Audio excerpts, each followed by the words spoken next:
Very good afternoon to everyone.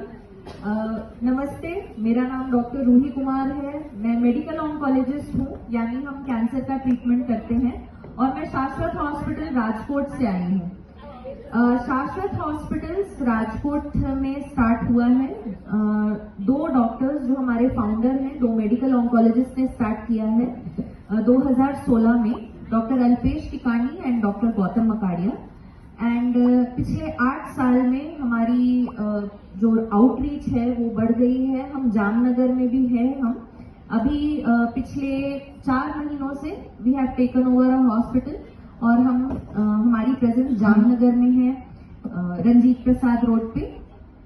And मैं आपके पास इसलिए आई हूँ क्योंकि कैंसर सुन के सबको डर लगता है, ठीक है, और हमें डरना नहीं है। हॉस्पिटल जाने से बीमारी नहीं होती है, हॉस्पिटल जाने से बीमारी का पता चलता है। तो हम हॉस्पिटल जाने के नाम से या डॉक्टर को देखने के नाम से इतना डरते हैं, तो डर की वजह से जो हमें बीमारी होती है वो आगे बढ़ जाती है और जब तक पता चल जाता है तब तक एडवांस स्टेज में होती है। तो इस डर को खत्म करने के लिए हम ये अवेयरनेस करना चाहते हैं। मेरी ओपीडी में हर रोज बहुत पेशेंट आते हैं, तो मैं उनसे पूछती हूँ कि आपको लेट क्यों हो गया, क्या आपको पता नहीं है आपको गांठ थी। तो I get really surprised by how much they know about cancer. उनको बहुत ऑलरेडी पता है, पर पता होने के बावजूद हॉस्पिटल ना आना, उसका जो डर है वो नहीं होना चाहिए। वो जितना मैं मिटा सकूं उतना मैं आज कोशिश करूंगी। तो courage begins with awareness. I will be talking about breast cancer and cervical cancer, which are the 2 most common cancer. महिलाओं में होने वाले सबसे 2 कॉमन कैंसर इंडिया के, स्तन का कैंसर और गर्भाशय का मुख का कैंसर। Next slide please. अच्छा, मैं अपना इंट्रोडक्शन दे दूं। मैं I did my MD general medicine, फिर मैंने टाटा मेमोरियल हॉस्पिटल बॉम्बे में काम किया है एंड उसके बाद मैंने अपनी DM मेडिकल ऑन्कोलॉजी में की है चेन्नई से, और अभी मैं राजकोट में हूँ। जामनगर भी आती हूँ वेंसडेज एंड फ्राइडेज। तो हम शाश्वत हॉस्पिटल में जामनगर में राउंड द क्लॉक अवेलेबल हैं। कभी भी कोई भी सवाल हो तो you can always drop by. Most common cancer महिलाओं में होने वाले इंडिया में स्तन का कैंसर, गर्भाशय का मुंह का कैंसर, अंडाशय का कैंसर, ओवेरियन कैंसर, मुंह का कैंसर और आंतड़ियों का कैंसर। ये 5 कैंसर सबसे कॉमन है हमारे इंडिया में महिलाओं में। तो हमें थोड़ी जानकारी होनी चाहिए कि क्या देखना चाहिए, किस चीज के लिए सतर्क रहना चाहिए, ताकि हमें पहले से ही पता चल जाए और जाके चेक करा ले। Next slide please. अभी रिसेंटली एक लेडी आई थी, तो उनको she was 55 year old and वो अकेली आई थी। वो कहती मुझे किसी को घर पे कुछ नहीं बताना है, मुझे गांठ जैसी लग रही है, आप मुझे देख के बताओ सब ठीक तो है ना। बहुत कांप रही थी, बहुत डरी हुई थी और हमने मैमोग्राम कराया उनका, विच वॉज कम्प्लीटली नॉर्मल। मैंने उनको बोला बिल्कुल नॉर्मल है, फिर भी बहुत डरी हुई थी कि आप ठीक बोल रहे हो ना, तो ये गांठ क्यों लग रही है मुझे। तो ऐसे पेशेंट्स को हम रेगुलरली एनकाउंटर करते हैं और आई थिंक हम लोग ये नहीं समझ पाते हैं कि एक नॉर्मल रिपोर्ट का आना एक बहुत अच्छी चीज है। तो अगर आपको थोड़ा सा भी डाउट हो तो चेक करवा लेना चाहिए। तो ब्रेस्ट कैंसर यानी स्तन का कैंसर। Next slide please. किसको होता है? हु? अकॉर्डिंग टू स्टडीज, हर 8 महिला में से 1 महिला को किसी भी स्टेज का ब्रेस्ट कैंसर होने की संभावना है। इससे डरना नहीं है, पर क्योंकि संभावना है तो हमें चेक करते रहना चाहिए। नेक्स्ट। 1, 2, 3, 4, 5, 6, 7, 8। हर 8 में से 1 महिला में स्तन का कैंसर होने की संभावना है पूरी उनकी लाइफ टाइम में। नेक्स्ट। क्यों होता है कैंसर? नेक्स्ट, हॉर्मोन्स की हमारी बॉडी में जब फेरफार होती है तब स्तन का कैंसर होता है। किसी में क्यों होता है, किसी में क्यों नहीं होता है, अभी तक हमारी कोई उस बारे में रिसर्च या स्टडीज नहीं हो पाई हैं, बट जितना हमें मालूम है उतना मैं आपके साथ शेयर करूंगी। नेक्स्ट, अगर आपकी फर्स्ट प्रेगनेंसी में आप ओल्डर एज में हैं, शादी थोड़ी लेट हुई है और प्रेगनेंसी भी ओल्डर एज में है यानी 35 के ऊपर। नेक्स्ट, इनएडिक्वेट ब्रेस्ट फीडिंग यानी ब्रेस्ट फीडिंग आपने 6 महीने से अगर कम की है किसी भी कारण से, तो अगर 6 महीने से ज्यादा करते हैं, जो कि I am sure many ladies who are in their middle age here they can tell कि उन्होंने they have done 6 months, 1 year, 1.5 years of breast feeding, that is protective of breast cancer, मतलब वो एक अच्छी चीज है। नेक्स्ट, ओरल कॉन्ट्रासेप्टिव पिल्स, वो हमारे साइकिल्स को रेगुलेट जरूर करते हैं बट वो हमारे हार्मोन्स में फेरफार करते हैं, तो they create an increased risk of breast cancer. मैं गुजराती नहीं हूँ, जो कि आई एम श्योर सब लोग जान गए होंगे। तो मुझे यहाँ आके पता चला कि पूजा पाठ वाले टाइम पे काफी यंग फीमेल्स अपने पीरियड्स को डिले करने के लिए या उनको पीरियड्स ना हो उसके लिए वो हार्मोन की टैबलेट लेती हैं। So I'm not sure whether this practice is true here or not, but मुझे पता चला था ये बात, तो ये चीज एक हमें ध्यान रखनी चाहिए कि अनलेस आपके डॉक्टर ने आपको प्रिस्क्राइब किया है किसी कंडीशन के लिए, हमें बिना देखे बिना चेक किए नहीं लेनी चाहिए ओरल कॉन्ट्रासेप्टिव पिल्स या बर्थ कंट्रोल पिल्स। किसी कंडीशन से या किसी कारण से ले रहे हैं वो एक अलग बात है, बट 2 दिन डिले हो जाए या 2 दिन ना आए, उस चीज के लिए हमें अवॉइड करना चाहिए। Next, obesity, but not just obesity, कभी भी जब हमारा मासिक बंद हो जाता है तो post menopausal obesity is a high risk for breast cancer, तो हमें अपने वेट का ध्यान रखना चाहिए। नेक्स्ट, लाइफस्टाइल, खराब लाइफस्टाइल आई थिंक इस वाले पार्ट ऑफ गुजरात में कम है, तो I will move on to the next thing. Next, genetics यानी कुछ चीजें हमारे हाथ में है इनमें से, जैसे हमारा वेट, हमारी लाइफस्टाइल, हमारे अनकंट्रोल्ड हार्मोन्स ना यूज करना, that is under our control. But अगर हमारी मदर्स को, मासियों को, बुआओं को या नानी दादी को ब्रेस्ट कैंसर या अंडाशय का कैंसर हुआ है और हम ये जानते हैं, तो हमें अपना कैंसर का रिस्क चेक करा लेना चाहिए। सभी को नहीं होता है, आपके अगर किसी फैमिली मेंबर को हुआ है तो क्या आप में होना जरूरी है? ऐसा बिल्कुल भी नहीं है, पर फिर भी एक सतर्क रह के, जागरूकता रख के चेक कराना चाहिए। Next please. तो व्हाट टू लुक फॉर, क्या देखना चाहिए हमें और किस चीज पे हमें लगना चाहिए कि डेफिनेटली एक बार डॉक्टर को तो अब दिखा ही दें। नेक्स्ट, अगर पेनलेस गांठ हो, ये जरूरी नहीं है कि जो गांठ है उसमें दर्द हो रहा हो, अगर उसमें दर्द ना भी हो तो भी कोई भी गांठ अगर आपको फील होती है तो आपको चेक कराना चाहिए। नेक्स्ट, अगर निपल रिट्रैक्शन हो या उसमें से खून निकले या कोई भी डिस्चार्ज हो तो एक बार चेक करा लेना चाहिए। उसके नॉन कैंसरस रीजंस भी होते हैं, तो ऐसा नहीं है कि ओहो ये हो गया तो अब नहीं जाएंगे, अब तो हो ही गया है, अब क्या करेंगे जाके, ऐसा नहीं है बिल्कुल भी। Non cancerous benign causes also are there, so we should definitely check and see what it is and what are the possible treatments available to us. Next, changes in skin texture. अगर skin खड़दड़ी हो जाए या thick लगे तो हमें थोड़ा सतर्क रहना चाहिए. नेक्स्ट, ऐसे केसेस हमारे रेगुलरली आते हैं, देखने में बिल्कुल अच्छा नहीं लगता है, but this is something which is common. हमारे ओपीडी में अल्सरेटेड बिग फंगेटिंग लीजन्स आते हैं, तो ऐसे लेट ना करें, और अगर आपसे कोई शेयर करे घर में तो उनको भी आप बताएं कि जाके एक बार चेक करवाना अच्छी बात है। नेक्स्ट,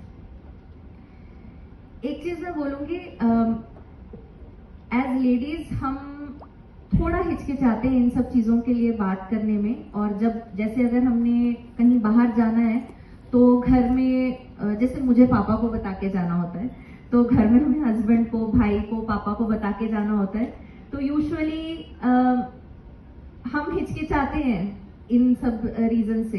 तो I would just like to say कि बीमारी में कोई शर्म नहीं है, और अगर आप रेगुलर चेकअप के लिए भी जा रहे हो तो उसमें बिल्कुल भी कोई शर्म नहीं है।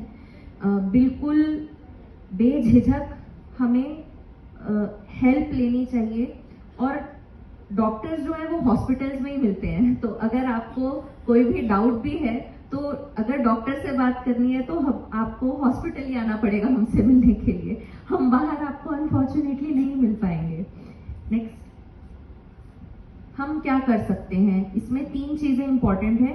एक तो हम सेल्फ ब्रेस्ट एग्जामिनेशन घर पे खुद कर सकते हैं, मिरर के आगे खड़े होके स्नान लेते वक्त महीने में एक बार अपने अपनी उंगलियों से अपने स्तन का एग्जामिनेशन मिरर में खड़े होके देखने के लिए कि कोई change in shape, change in texture है या नहीं, जो निपल रिट्रैक्शन तो नहीं है, और सारे क्वाड्रेंट्स को हाथ लगा के, मतलब हर जगह हाथ लगा के देखेंगे कि कोई गांठ तो नहीं फील हो रही है, बगल में हाथ लगा के देखेंगे कि कोई गांठ तो फील नहीं हो रही है।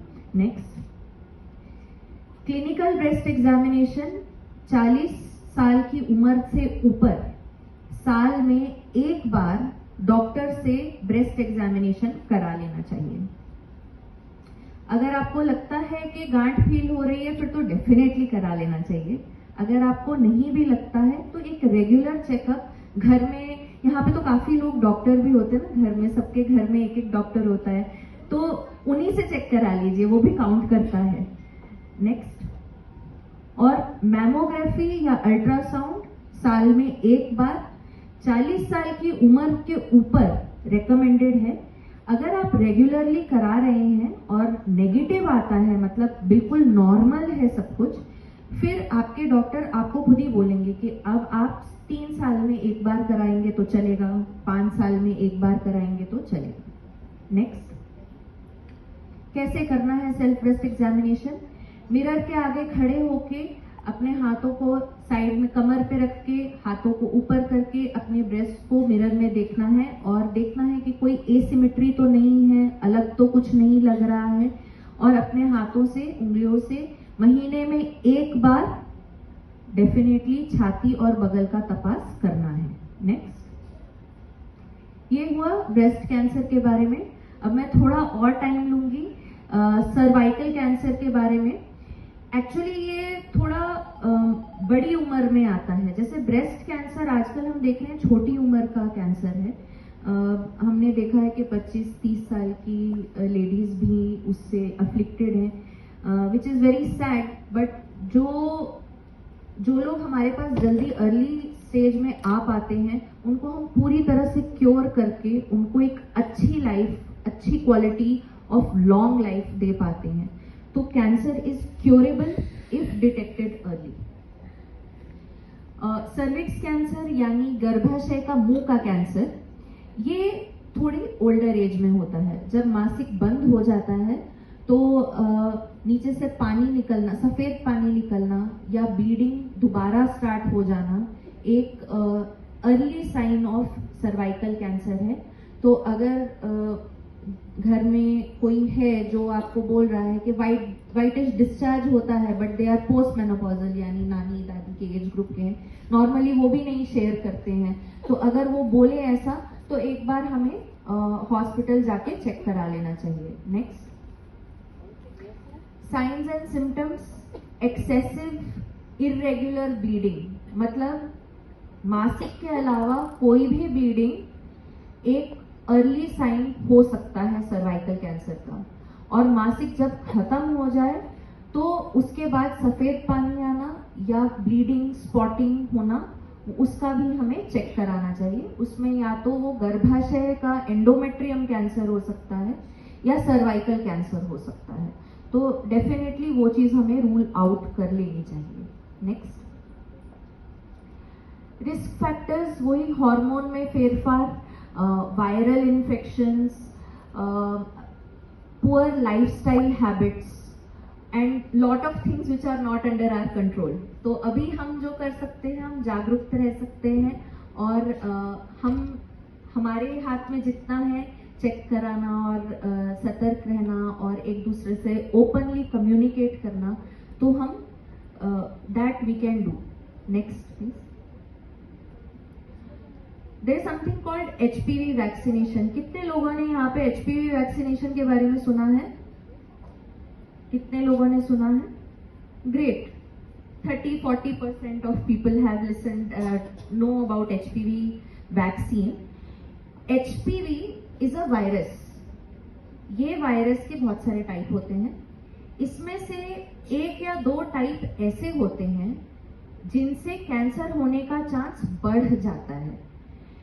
क्या इस इन्फेक्शन के होने से हमेशा ही कैंसर होता है? नहीं, ऐसा नहीं है, बट कुछ इसके टाइप्स हैं जिनके होने से कैंसर बढ़ सकता है, चांस बढ़ जाता है, रिस्क बढ़ जाता है, तो उसके अगेंस्ट हमारे पास वैक्सीन है, एचपीवी वैक्सीन है। Next please. Next, HPV vaccine actually हमारे फर्स्ट संबंधित रिलेशनशिप से पहले, तो कम उम्र में, एक्चुअली लड़कियों में 9 से 14 साल में ये वैक्सीनेशन लेनी है, जिसमें 2 डोज रहते हैं। मतलब जैसे हम बाकी वैक्सीनेशन लेते हैं वैसे ये भी है, 1 डोज, उसके बाद 2 महीने के बाद नेक्स्ट डोज। और अगर आपकी शादी नहीं हुई है और आप 9 to 14 ईयर्स के एज ग्रुप में नहीं हैं, तो आप भी ले सकते हैं और उसमें भी आपको 2 डोज लगते हैं। बट अगर आप प्रेगनेंसी के बाद लेते हैं तो आपको 3 डोजेस लगते हैं, but they are not as effective as if you take them before getting married. ऐसा इसलिए है क्योंकि वैक्सीन आपके इन्फेक्शन को प्रिवेंट कर सकती है, बट एक बार आपको इन्फेक्शन हो गई तो इवन दो आउटवर्ड साइंस नहीं है, बट वो हुई इन्फेक्शन का कुछ नहीं कर सकती। Go back to the previous slide. Pap smear, I would just like to point out, and I'm sure everybody in this hall must be knowing what a pap smear is, क्योंकि सब gynecologists, OBGYN आजकल ये करते हैं। Pap smear is something जिससे हमें ये पता चलता है कि सर्वाइकल कैंसर अर्ली स्टेज में हमें पता चलता है। एक्चुअली हमें शादी होने के बाद हमें साल में 1 बार कराना चाहिए, बट जब भी हम अपने OBGYN के पास जाते हैं, चाहे प्रेगनेंसी के ड्यूरिंग जाते हैं या बाद में जाते हैं रेगुलर चेकअप्स के लिए, तो वो डेफिनेटली ये पैप स्मीयर करते ही करते हैं। It's a very painless procedure. देख के सोच के ऐसा लगता है कि दर्द होगा, बिल्कुल भी नहीं। It is a painless procedure. It takes less than 2 minutes and it can save your life. So pap smear is also very important. जब आप अपने गायनी के पास जाते हैं regularly, they will definitely ask you about it. तो don't be shy, don't be hesitant, get it done, takes less than 2 minutes and हमें early cancer risk का इसमें पता चलता है। Next slide, next slide. So that was my presentation. Cancer is curable. अगर मैं आज आपको एक चीज बताना चाहती हूँ जो मैं चाहूंगी कि आपके साथ रहे, एक मैसेज जो आपके साथ रहे, वो ये बताना चाहूंगी कि cancer is curable. Next slide. If detected early. अगर एडवांस स्टेज में कैंसर पहुंच जाता है तो हमारे पास भी एवेन्यूज, ट्रीटमेंट मोडालिटीज जो हम उसके लिए कर सकते हैं, पूरी तरह से जड़ से मिटाने के लिए हमें भी डिफिकल्टी होती है। बट अर्ली स्टेज का कैंसर, चाहे वो ब्रेस्ट कैंसर हो, चाहे वो सर्वाइकल कैंसर हो, वी कैन क्योर इट। तो please don't hesitate and don't let your fear delay your diagnosis. मैं बोलूँ तो હું તમારી ઘરની જ ડોક્ટર છું। कोई भी आपको क्वेश्चन हो या कोई भी आपको कुछ पूछना हो तो I am available at Shashwat hospital in Jamnagar. You can come and meet me any time and हम बातें भी कर सकते हैं। हमें सीरियस बात करने की भी ज़रूरत नहीं है। आपके कोई अगर डाउट्स हो तो वो भी हम क्लियर कर सकते हैं। Thank you so much for having us. I am doctor Ruhi Kumar, medical oncologist at Shashwat hospital Jamnagar.